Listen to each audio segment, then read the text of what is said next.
सरिये। स्वागत है ब्रेक के बाद। डीडी न्यूज पर आप देख रहे हैं। इस वक्त ब्रेक पर जाने से हमने आपको बताया ही था कि हम खास चर्चा करने वाले हैं कि बेलगावी में, कर्नाटक के बेलगावी में अधिवेशन करके कांग्रेस क्या पैगाम देना चाह रही है और कांग्रेस अभी कौन से पिच पर खेल रही है, इस पर खास चर्चा करेंगे। लेकिन कुछ बड़ी बातें, गांधी जी की विरासत और परिवार, जो कांग्रेस का परिवार है, नेहरू गांधी वाड्रा परिवार कह लीजिए, महात्मा गांधी की अध्यक्षता में 1924 में कर्नाटक के बेलगावी में आयोजित कांग्रेस के अधिवेशन के शताब्दी समारोह के नाम से कांग्रेस पार्टी की बड़ी बैठक का आयोजन हो रहा है वहीं पर बेलगावी में ही। तो पार्टी के राष्ट्रीय अध्यक्ष मल्लिकार्जुन खड़गे के गृह प्रदेश कर्नाटक में इस आयोजन को लेकर उनकी दलित पहचान को सामने रखकर कांग्रेस एक बड़ा राजनीतिक संदेश देने की योजना बना रही है। संविधान बचाओ के नारे के साथ कांग्रेस पार्टी अपनी सियासी जमीन तलाशने के लिए डॉक्टर आंबेडकर के मुद्दे पर बीजेपी को घेरने की भरपूर कोशिश करने की योजना बना रही है और कर रही है। लेकिन बड़ा सवाल तो यह है कि लोकसभा चुनाव जीतने के बाद राहुल गांधी की छवि को बहुत बड़ा पेश किया गया था, एसेट माना गया था। लेकिन अचानक मल्लिकार्जुन खड़गे जी को आगे करने पर कांग्रेस क्यों मजबूर हो गई? क्या गांधी परिवार को यह एहसास हो गया है क्या कि लोगों के बीच परिवार की चमक धीमी पड़ रही है? इसीलिए कांग्रेस पार्टी को गांधी जी की विरासत बताने की आवश्यकता है। सवाल बड़ा है कि गांधी जी कांग्रेस पार्टी की भूमिका सिर्फ स्वाधीनता संग्राम तक ही तो मानते थे। उन्होंने कांग्रेस को खत्म करने की सलाह दी थी, लेकिन गांधी सरनेम की जरूरत पिछले 75 साल से लगातार पड़ रही है। भारतीय कांग्रेस पार्टी का स्वाधीनता संग्राम में पहचान जन आंदोलन को लेकर था, लेकिन आज यह पार्टी परिवार की सत्ता की भूमिका में मात्र रह गई है। याद करने की बात यह है कि बेलगावी अधिवेशन में ही पहली बार वंदे मातरम राष्ट्रीय गीत गाया गया था। यह देश में क्रांति जगाने वाला उद्घोष बना। लेकिन आज लग रहा है कि कांग्रेस को इसी वंदे मातरम से परहेज है। सवाल यह है कि हरियाणा, महाराष्ट्र के विधानसभा चुनावों में कांग्रेस पार्टी को मिली हार ने उसे आत्म परीक्षण के लिए मजबूर कर दिया है क्या? क्या वाकई पार्टी संगठन में अन्य लोगों की भूमिका बढ़ाएगी? हरियाणा के पूर्व मुख्यमंत्री भूपिंदर सिंह हुड्डा कहते हैं कि हार की वजह लचर संगठन है। प्रदेश में 10 साल से कोई संगठन ही नहीं है। पार्टी नैरेटिव के दम पर चुनाव जीतने का दावा करती रहती है। 2 साल पहले कांग्रेस पार्टी ने राजस्थान के उदयपुर में उदयपुर डिक्लेरेशन पास किया था, जिसमें संगठन को धार देने के लिए बड़े बड़े फैसले लिए गए थे। उदयपुर प्रस्ताव में एक व्यक्ति एक पद, यह सबसे प्रमुख था। तो सीडब्ल्यूसी के अधिवेशन में महासचिव या अन्य अधिकारी 5 साल से ज्यादा नहीं रखे जा सकते, ये भी बात थी। लेकिन मौजूदा कांग्रेस अध्यक्ष राज्यसभा में प्रतिपक्ष के नेता भी हैं और राष्ट्रीय अध्यक्ष तो हैं ही। फिर यह सवाल उठना लाजमी है कि एक व्यक्ति एक पद का हुआ क्या? सवाल यह भी है कि क्या राहुल गांधी की टीम के अलावा मल्लिकार्जुन खड़गे जी की कोई भूमिका है भी या नहीं? मुद्दों की तलाश में कांग्रेस पार्टी इतना आतुर है कि केंद्रीय गृह मंत्री अमित शाह के बयान को एडिट कर दिया 12 सेकंड का और उसे डॉक्टर आंबेडकर के खिलाफ साबित करने पर तुली हुई है कांग्रेस। महाराष्ट्र के परभणी जिले में उधर सोमनाथ सूर्यवंशी, दुखद मौत हुई उनकी, लेकिन राहुल गांधी ने दलित का मुद्दा बना दिया। उनके परिवार से मिलकर उन्होंने पुलिस की पिटाई से मौत का आरोप लगा दिया, जबकि राज्य के मुख्यमंत्री देवेंद्र फडणवीस इसे राहुल गांधी की बचकानी हरकत बता रहे हैं। सूर्यवंशी की मौत दरअसल हार्ट अटैक की वजह से हुआ। मुख्यमंत्री ने न्यायिक जांच के आदेश भी दे दिए हैं। उधर कांग्रेस पार्टी के पूर्व नेता और परिवार के कभी करीबी रहे मणिशंकर अय्यर ने कहा है कि राहुल गांधी की जगह अब ममता बनर्जी को विपक्षी इंडी गठबंधन का नेतृत्व दे देना चाहिए। सशक्त विपक्ष की भूमिका में अय्यर राहुल गांधी को अब योग्य नहीं मानते। दरअसल सांसदों पर हुए हमले के बाद प्रतिपक्ष के नेता के तौर पर भी राहुल गांधी के नेतृत्व पर सवाल उठ रहे हैं। बीजेपी का आरोप है कि कांग्रेस पार्टी एक पारिवारिक व्हाट्सएप ग्रुप बनकर रह गई है। गांधी परिवार के 3 सदस्य संसद में हैं। जाहिर है तो संगठन की भूमिका परिवार से ऊपर शायद कभी नहीं हो पाएगी। लेकिन कांग्रेस के नेता और मीडिया प्रभारी जयराम रमेश ने क्या कुछ कहा, पूरे मुद्दे पर सुन लीजिए। 27 तारीख को बेलगावी में ही विशाल पब्लिक रैली होगा। सभी सांसद वहां मौजूद होंगे, कांग्रेस सांसद, और देश भर के कांग्रेस नेता कार्यकर्ता वहां लाखों के तादाद में मौजूद होंगे। 26 तारीख को 2 प्रस्ताव पारित किए जाएंगे जो देश के सामने कांग्रेस पार्टी का क्या कार्यक्रम होगा अगले 1 साल के लिए, वो हम देश के सामने रखेंगे। तो जो कांग्रेस का आयोजन होना है कर्नाटक के बेलगावी में, उसके बारे में जयराम रमेश बता रहे थे। लेकिन कांग्रेस के खिलाफ भाजपा के वरिष्ठ नेता और पूर्व केंद्रीय मंत्री रविशंकर प्रसाद ने तीखा हमला बोला। उन्होंने कहा कि कांग्रेस पार्टी पूरे देश में नाटक कर रही है और अपने राजनीतिक हितों के लिए समाज में भ्रम फैलाने का काम कर रही है। जिस कांग्रेस पार्टी ने डॉक्टर अंबेडकर को 1952 के लोकसभा के चुनाव में हरवाया, 54 के बाई इलेक्शन में हरवाया, जिस डॉक्टर अंबेडकर को कांग्रेस पार्टी ने मजबूर किया कि वो देश के कानून मंत्री से इस्तीफा दें, जिस देश के महान सपूत भारत रत्न को कांग्रेस पार्टी ने भारत रत्न भी नहीं दिया, वो काम भी 89 में तब हुआ जब बीजेपी की सरकार वीपी सिंह का समर्थन कर रही थी। जिस कांग्रेस पार्टी ने डॉक्टर अंबेडकर का एक स्मारक नहीं बनने दिया, वो आज चली है उनके नाम पर प्रेस करने के लिए।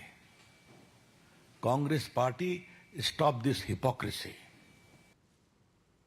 और जैसा कि हमने आपको रिपोर्ट में बताया था कि महाराष्ट्र के परभणी में राहुल गांधी गए थे दलित का मुद्दा बनाने के लिए एक व्यक्ति की दुखद मौत को लेकर।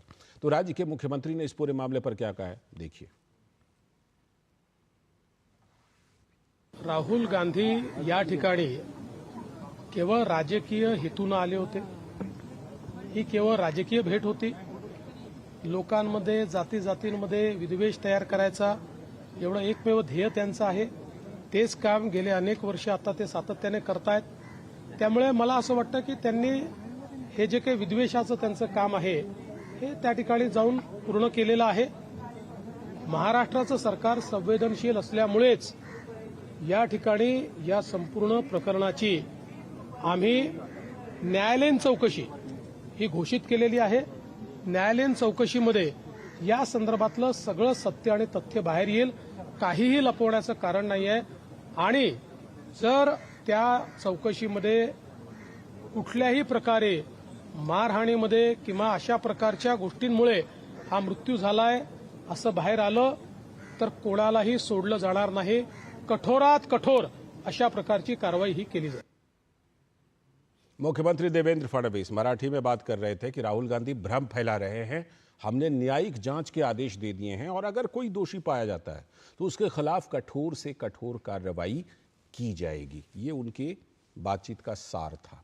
बहरहाल इस पूरे मामले पर अब हम अपने खास मेहमानों से जुड़ते हैं और खास चर्चा की शुरुआत करते हैं। हमारे साथ जुड़ रहे हैं धनंजय गिरी जी, भारतीय जनता पार्टी के प्रवक्ता। बहुत बहुत स्वागत धनंजय गिरी जी इस चर्चा में। दुष्यंत नागर जी, राजनीतिक विश्लेषक और कांग्रेस के पक्ष में बड़ी मजबूती से बात रखने वाले, नमस्कार, स्वागत, बहुत बहुत स्वागत। और हमारे सलाहकार संपादक विनोद मिश्र जी स्टूडियो में हमारे साथ हैं मौजूद। मैं चर्चा की शुरुआत उन्हीं के जरिए करता भी हूँ। विनोद जी, ये क्या कुछ एक का एक जो तमाम बातें हुई, आप देखिए वही खरगे जी जिनके नाम को चुनाव से पहले ममता बनर्जी ने आगे किया था कि इनको बनाते हैं, उस समय कांग्रेस बिल्कुल जिसे कहते हैं चुप्पी मार गई, है ना। अब उन्हीं खरगे जी को कर्नाटक उनका गृह राज्य है, वहां पर क्या कांग्रेस पार्टी उभारने प्रोजेक्ट करने के लिए मजबूर हो गई है? लाल जी, आप कह सकते हैं कि देश के जो एक इतिहास है बेलगावी का, बेलगांव का, जो ये गांधी जी के जिस समय में एक अध्यक्षता की थी राष्ट्रीय कांग्रेस का जी, आप कह सकते हैं कि वो इतिहास तो है और वो इतिहास का अभी देश में स्मरण भी होना चाहिए इस बहाने। लेकिन कांग्रेस पार्टी का देखिए कि उस ऐतिहासिक सम्मेलन का जो नारा है, उस नारा को अगर आपके सामने में मैं रखूं तो उस नारे का नाम है जय बापू, जय भीम, जय संविधान। अब इसमें ये कांग्रेस पार्टी के अधिवेशन में ना तो नेहरू जी है, ना कोई इंदिरा जी की पार्टी है, इंदिरा कांग्रेस में इंदिरा जी का फोटो लगेगा। तो अचानक जो है ये कांग्रेस पार्टी की शिफ्टिंग देखिए कि बापू के साथ में अब भीम है। डॉक्टर अंबेडकर को लगाया गया है। तो क्या रविशंकर प्रसाद जो हिपोक्रेसी कह रहे थे वो गलत है? आपके कांग्रेस पार्टी में अंबेडकर का दूर दूर तक कभी कोई नाता रिश्ता नहीं रहा है। खुद का अंबेडकर जब भी इलेक्शन लड़े हैं वो इलेक्शन अपनी पार्टी के नाम से ही इलेक्शन लड़ा है, जिनको आपने हराया है। लेकिन आप आज कांग्रेस के अधिवेशन में जो नारा देते हैं उस नारे में आपका जय बापू, जय भीम, जय संविधान है। बिल्कुल, देश को इस बात को समझना चाहिए बिल्कुल कि कांग्रेस पार्टी को आखिर क्यों जरूरत पड़ी है। एक तो वहां बेलगांव में इस अधिवेशन को लेके, और दूसरा जो दलित फेस के नाम पे अपने अध्यक्ष को सामने में रखने का। बिल्कुल, तो ये भी कारण समझना होगा कि अगर जो लोकसभा इलेक्शन के बाद जो राहुल गांधी का इमेज को लेके कांग्रेस पार्टी एक बड़े तरीके से राष्ट्रीय स्तर पर एक विकल्प को लेके सामने में रखा था जी। क्या वही राहुल गांधी महाराष्ट्र और हरियाणा इलेक्शन के बाद रह गए हैं? तो अगर राहुल गांधी के इमेज को लेके परिवार में ये लगा है कि राहुल गांधी से ना हो पाएगा, तो जाहिर सी बात है कि उन्होंने एक दलित कार्ड के रूप में अपने अध्यक्ष को आगे किया है। जाहिर सी बात है वो गांधी जी के उस विरासत को एक नाम देने की कोशिश किया है कि ये परिवार जो है वो गांधी जी के विरासत में है। तो उस परिवार को याद रखने की जरूरत है कि इसी बेलगांव के सम्मेलन में पहली बार वंदे मातरम गीत का अनाउंस हुआ था और वो राष्ट्रीय गीत, राष्ट्रीय क्रांति का गीत बना था। आज इस परिवार को वंदे मातरम से क्यों दिक्कत है, ये सवाल तो पूछा जाएगा, सवाल पूछा जाएगा विरासत को लेकर। बिल्कुल, दुष्यंत नागर जी एकदम मुस्तैद है सवाल का जवाब देने के लिए भी, देखिए बिल्कुल तैयार हैं। सर ये बताइए दुष्यंत नागर जी कि नेहरू जी, इंदिरा जी के साथ ये बेलगावी में नाइंसाफी क्यों होने जा रही है सर? क्यों नहीं उनका नाम लिया जा रहा है, नेहरू जी का, इंदिरा जी का? क्या ऐसा तो नहीं, आप राजनीतिक विश्लेषक भी हैं इसलिए पूछ रहा हूं, क्या ऐसा तो नहीं कि धनंजय गिरि जी की पार्टी ने परिवारवाद को बहुत बड़ा मुद्दा बनाया, बहुत ज्यादा हमला बोला, तो कांग्रेस जो है अब नेहरू जी के साथ और इंदिरा जी के साथ भी नाइंसाफी करने के लिए मजबूर हो गई है, राहुल गांधी जी को भी थोड़ा पीछे करके मल्लिकार्जुन खड़गे जी को आगे लाने को मजबूर हो गई है क्या? देखिए, ये कांग्रेस पार्टी है, यहाँ नीति, सिद्धांत और विचार से काम होता है। आरएसएस से मांगे हुए प्रचारक लाके यहाँ पे सिस्टम को अर्थात संगठन को नहीं चलाया जाता है। मैं ये बताना चाहता हूँ 100 वर्ष हो गए हैं बापू के अध्यक्ष बनने की, ये 100वीं वर्षगांठ है। आज देखिए कांग्रेस ने कितना लंबा सफर तय किया है और 100 वर्ष के बाद में एक दलित समुदाय का नेता जिसने 50 वर्ष संघर्ष किया है और अपने दम पे आगे बढ़ के आया है और लोकतांत्रिक तरीके से निर्वाचित अध्यक्ष है। जी जी जी, ये एक तरफ कांग्रेस है, एक तरफ भारतीय जनता पार्टी है जहां पर्ची से निकल के मुख्यमंत्री बन रहे हैं और पर्ची से ही अध्यक्ष बन रहे हैं, जहां लोकतंत्र नाम की कोई चीज नहीं है। दूसरा मैं जवाब देना चाहता हूं श्री मिश्रा जी को। बिल्कुल, मिश्रा जी ने कहा कि बाबा साहेब श्री भीमराव अंबेडकर जी का कांग्रेस से कोई नाता नहीं रहा। तो ये विद्वान व्यक्ति हैं, लेकिन ये जानबूझ के सरकार की भक्ति में झूठ बोलते हैं। आप सच बोल दीजिए। 1946 में मुंबई के विधायकों ने बाबा साहब श्री भीमराव अंबेडकर को संविधान सभा, वर्तमान की राज्यसभा का सदस्य चुना था। ये पूरा दुनिया जानती है, ये ऐतिहासिक एक तथ्य है और यही सत्य है। बाबा साहब का अगर आप बोल लीजिए फिर कुछ सत्य मैं भी बताता हूँ। आज भी उनके मुद्दों को कौन लेके चल रहा है? वो राहुल गांधी चल रहे हैं, खड़गे जी के नेतृत्व में कांग्रेस पार्टी चल रही है। ठीक है। बाबा साहब का अपमान किसने भरी संसद में किया, ये मुझे बताने की जरूरत नहीं है। ये गिरी वो तो बीजेपी के सीएम आप बताएंगे। इनके मन में भी ठीक है, अंबेडकर साहब के लिए बड़ा आदर है, लेकिन ठीक है। मैं थोड़ा सा विनोद जी की बातों को थोड़ा आगे, मतलब जिसे कहते हैं ना, करेक्ट करना। विनोद जी ने कहा कि बाबा साहब अंबेडकर का कांग्रेस से कोई रिश्ता नहीं रहा है। मैं कहता हूं रिश्ता रहा है, रिश्ता रहा है 2 बार चुनाव हराने का, रिश्ता रहा है उनको कांग्रेस की तमाम सरकारों के दौरान भारत रत्न नहीं देने का, रिश्ता रहा है अंबेडकर जी की बातों को नहीं मानने का, रिश्ता रहा है अंबेडकर जी को इस्तीफा, मंत्रिमंडल से इस्तीफा देने के लिए मजबूर करने का, रिश्ता रहा है उनके द्वारा बताए गए कॉमन कोड को लागू नहीं करने का। यह रिश्ता रहा है कांग्रेस का। भारत की एकता, आप सबके ऊपर सवाल उठा रहे हैं। आइए, ऐसा मत करिए। क्या चीज लोकतंत्र बताइए, में इसमें से जीत और कोई हार भी तय चीज अगर जनता तथ्यात्मक करती है। रूप से गलत हो तो मुझे बताइए। कांग्रेस पार्टी कभी कोई नहीं भी करती, चीज ना अगर कभी कोई तथ्यात्मक भारतीय रूप से जनता गलत हो तो पार्टी मुझे करती है। बताइए।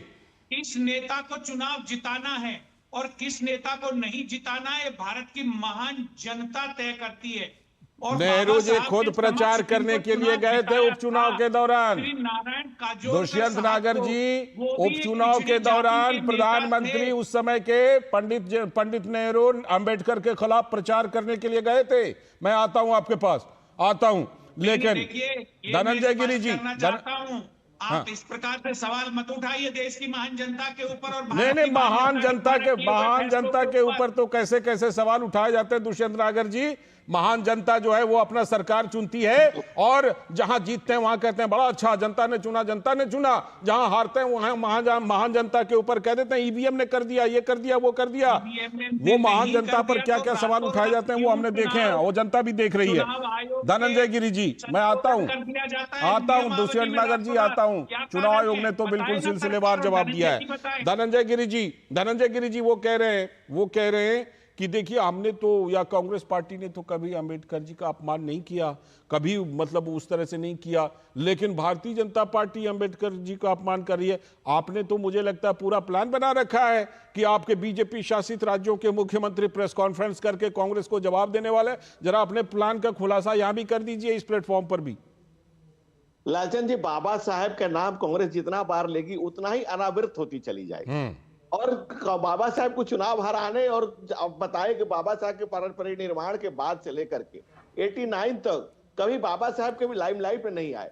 600 संस्थानों का नाम गांधी नेहरू परिवार के नाम पर है। उसमें राजीव गांधी खेल रत्न से लेकर, स्टेडियम से लेकर, इंटरनेशनल एयरपोर्ट से लेकर कनॉट प्लेस में मेट्रो स्टेशन तक का नाम राजीव गांधी, इंदिरा गांधी, पंडित नेहरू के नाम पर है। बाबा साहब के नाम पर कहीं कुछ नहीं है। कांग्रेस के पास कहने के लिए भी कुछ नहीं है।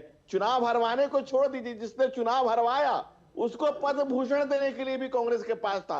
उन्होंने पद्म भूषण भी दिया, लेकिन बाबा साहब को देने के लिए कोई सम्मान नहीं था। बाबा साहब इस धरती के रतन थे। भारत माता की गर्भ से बड़ा, दिनकर ने लिखा है, बड़ा अनूठा रस प्रकृति का बड़ा अनोखा हाल, गुदड़ी में संजो कर रखती बड़े बेशकीमती लाल। भारत माता को, बेशकीमती लाल को जो सम्मान भारतीय जनता पार्टी और भारत के नेता नरेंद्र मोदी जी ने दिया, उनका पंच तीर्थ बनवाया हमने, या हमने उनको भारत रत्न दिया, ये सम्मान कांग्रेस को नहीं पच रहा है। भारत बाबा साहब को दलित नेता कहना या किसी भी नेता को दलित नेता कहना, बेलगावी में तो वो बड़ा सा फोटो लगाने वाले हैं अंबेडकर जी का, एक बहुत बड़ा अपमान है। यही नहीं, जब सच्चिदानंद सिन्हा के पास लोग आए कि भाई हम लोग की पंडित उनका लगाना चाहते हैं, पंडित नेहरू ने लिखित में दिया कि दोबारा सेंट्रल हॉल में इनके अम्बेडकर की प्रति फोटो लगाने का प्रस्ताव नहीं आना चाहिए। ये वाला छूट ही गया था। सही बात है। इन सब बातों को लालचंद जी क्या कहा जाए, निर्लज्जता की भी सीमा है। भाई आप देखें, कांग्रेस कुआं देखने गई है। बेलगाम अधिवेशन का 100 साल पूरा हुआ, वहां महात्मा गांधी ने कुआं खुदवाया था। न उस कुएं में पानी बचा है, न कांग्रेस की आंखों में पानी बचा है, न वो कुआं निर्मल बचा, न निर्लज कांग्रेस हो चुकी है। वहां उस बापू ने हम समझ गए, यही सारी बातें आपके मुख्यमंत्री देश भर में घूम घूम के कहने वाले हैं, है ना लालचंद जी, इसी अधिवेशन में बापू ने कहा था, शौच का संदेश दिया था, स्वच्छता का संदेश दिया था। और कांग्रेस के दुष्यंत नागर जी कुछ काउंटर कर रहे हैं। दुष्यंत नागर जी का एक काउंटर फिर विनोद जी के पास। दुष्यंत नागर, लालचंद जी, मैं एक बहुत सम्मान के साथ एक बात कहूंगा। अच्छा, पहले धनंजय जी का पूरा हो जाने दीजिए। धनंजय जी पूरी मंत्री ने बार बार बाबा साहब का नाम लेके उनको अपमानित करने का काम किया है। ऐसा ना भूतो ना भविष्यते कभी नहीं हुआ। और ठीक है, जनता वो सारा वीडियो, पूरा वीडियो देख रही है, पूरा वीडियो देख रही है जनता। बोलिए धनंजय जी, पूरी कीजिए आप। चुनाव होने वाला है, वहां पे धनंजय जी पूरी कीजिए, फिर विनोद जी के पास में जाऊंगा। आरएसएस को भी 100 वर्ष पूरे हो गए। आरएसएस में क्या कोई दलित आज तक प्रमुख बन पाया? नहीं बन पाया। आप तो दलितों के विरोधी हो, दलित विचारधारा के विरोधी हो। आपका एक भी मुख्यमंत्री दलित नहीं है। बता दीजिए नाम अगर आपके पास कोई है। आपके युवा नेता जो सुबह से शाम तक टीवी में डिबेट करते हैं, उनमें एक भी दलित नहीं है। दलितों के कांग्रेस प्रति पार्टी आपने ने भी तो प्रेम जगजीवन राम का पूरा पत्ता ध्यान काट दिया दिया है। था। लालचंद जी मैं माफी चाहता हूं। मैं वही कह रहा हूँ, लालचंद जी, कांग्रेस पार्टी ने भी लालचंद तो जी, जगजीवन राम का पत्ता काट लालचंद दिया जी, था, और कैसे लालचंद जी, कैसे फोटो रिलीज करके काटा था वो हम सब कांग्रेस जानते पार्टी हैं। में रक्षा मंत्री रहे, गृह मंत्री हाँ रहे, ठीक बड़े है, बड़े प्रधानमंत्री नहीं बनाए ना, लालचंद जी, प्रधानमंत्री नहीं लालचंद बनाए ना, जी, ठीक है। धनंजय जी लालचंद बात जी, पूरी कीजिए धनंजय जी। लालचंद जी, कमजोर विद्यार्थी जो होता है वो पेपर में एक बार नहीं लिख पाता है, हाँ। तो कुदक कुदक के बीच में आता है कि थोड़ा सा और लिख लेने दो, थोड़ा सा और लिख लेने दो। यही हाल मैं नागर जी का देखता हूं, इनको कुछ कुछ याद आता है तो राहुल गांधी टाइप कूद कूद के बीच में आ जाते हैं। भाई एक बार बोल लो ना जितना बोलना है, अगर नहीं याद रहता है तो लिख के रख लिया करे, लिख के बोल दिया करे। मैं जानता हूं कि कांग्रेस कमजोर है और कांग्रेस के प्रवक्ता उससे ज्यादा कमजोर है। हमारे यहाँ गुरु प्रकाश पासवान एक बड़े दलित के आप विचारक, चिंतक, लेखक टीवी पर आते हैं। कांग्रेस पार्टी को मुखौटा चाहिए, हमें मुखौटा नहीं चाहिए, मुख चाहिए। और बदतमीजी नहीं भाई, मैं बीच में नहीं बोलता और बीच में बोलने वाले को बदतमीज कहता हूं, और बदतमीजी नहीं करिए। अच्छा खैर खैर खैर, अपनी अपनी बातें शालीनता के साथ, अपनी अपनी बातें शालीनता के साथ रखिए। ठीक है, मैं आप दोनों के पास आता हूँ, आप दोनों के पास आता हूँ। विनोद जी, मैं विनोद जी को मुझे लाने दीजिए, नागर साहब, विनोद जी को मुझे लाने दीजिए, फिर आप विनोद जी को लाने दीजिए। आप दोनों प्रवक्ता, आप बिल्कुल बिल्कुल, अपना अपना पूरी शालीनता के साथ। नागर साहब आप 1 मिनट आप सुन पूरी लेंगे धैर्य नागर से। साहब रुकिएगा आप अपने धैर्य से 1 मिनट सुन लेंगे। सुनिए, आप सुनिए। अपना पूरा स्कोर निकाल रहे हैं, थोड़ा पढ़ लिख पार्टी लिया के करिए। ठीक है, मैं आता हूँ। प्रवक्ता आपको जवाब दे रहे हैं। धनंजय जी आता हूँ। ठीक है, आपका जवाब मैं देता हूँ। आपने मुझे सवाल किया था। आपकी तरह खाली नहीं बैठी हुई है देश की जनता सुनने के लिए, थोड़ा पढ़ लिख लिया करिए। राहुल गांधी छाप बातें ना किया करिए, राहुल गांधी छाप बातें करना है मुख्यमंत्री आप है। देश की जनता का समय कीमती है, आपके तरफ खाली नहीं बैठी हुई है देश की जनता। इस देश की जनता खाली नहीं बैठी आपकी तरह की बदतमीजी से बात नहीं, आप दोनों रुकिए, मैं 1 मिनट जवाब देता हूँ। पढ़ लिख के डाटा के साथ बात करिए। इस देश की जनता आपकी तरह खलियर नहीं है। अपनी अपनी बातें मजबूती से शालीनता के साथ, क्योंकि आप जानते हैं ये पब्लिक सर्विस ब्रॉडकास्टिंग है, लोक सेवा प्रसारक है, यहाँ पर अपनी अपनी बातें दोनों, मैं दोनों मेहमानों से, दोनों से साधारण अनुरोध करता हूं, 1 मिनट सुन लीजिए। नागर साहब, मैं आपको थोड़ी सी कांग्रेस के, धनंजय जी रिक्वेस्ट धनंजय लालचंद जी, मैं भी एक रिक्वेस्ट छोटा सा कर रहा हूं। बोल लीजिए, अपने अपने समय में बोलने में क्या बुराई है? ठीक है, ठीक है, आपकी बात सही है, आपकी बात सही है। धनंजय जी 1 मिनट सुन लीजिए। हाँ। नागर साहब, आप कांग्रेस के बहुत दिन से जानते हैं, पुराने नेता हैं, ये अलग बात है, पहले आप समाजवादी थे, आप कांग्रेस पार्टी के हो गए हैं, लेकिन थोड़ा सा कांग्रेस पार्टी के बारे में मैं आपको बताता हूं। अगर आपको उसमें कोई करेक्शन करना हो तो आप कर लीजिएगा। पिछले 2 साल में आप ये देखिए कि कांग्रेस पार्टी के 2 अधिवेशन हुए हैं। वो अधिवेशन उदयपुर का एक सम्मेलन था, वहां पे एक बहुत बड़ा संकल्प भी आया था, उसके बाद रायपुर हुआ था। जरा सुन लीजिएगा ये जानकारी। उदयपुर सम्मेलन में कांग्रेस पार्टी का रिजोल्यूशन पास हुआ था कि 1 मैन 1 पोस्ट, ये था, एक व्यक्ति एक पद का। उसके बाद आया था कि 5 साल से ज्यादा कोई भी महासचिव नहीं रहेंगे। रायपुर में उसी को एक्सटेंड किया गया कि 50% जो अधिकारी हैं कांग्रेस वर्किंग कमेटी में, थोड़ा वो सा सारे लोग जो होंगे, माफी के साथ इस समय हमें लखनऊ जाना पड़ेगा। आदिवासी होंगे, उसमें ओबीसी के होंगे। क्या आप बताइए कि वो CW इसकी पड़ताल करेंगे। सीधे चलते हैं लखनऊ। मुख्यमंत्री योगी उठाने के लिए, ध्यान आकर्षित करने के लिए